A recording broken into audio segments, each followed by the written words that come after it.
أعوذ بالله من الشيطان الرجيم. بسم الله الرحمن الرحيم. يا أيها الذين آمنوا اتقوا الله حق تقاته ولا تموتن إلا وأنتم مسلمون. واعتصموا بحبل الله جميعا ولا تفرقوا واذكروا نعمة الله عليكم إذ كنتم أعداء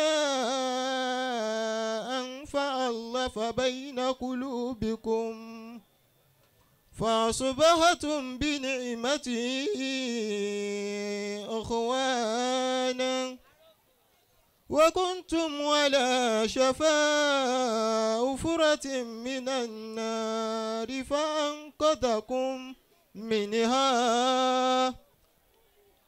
كذلك يبين الله لكم آياته لعلكم تهتدون.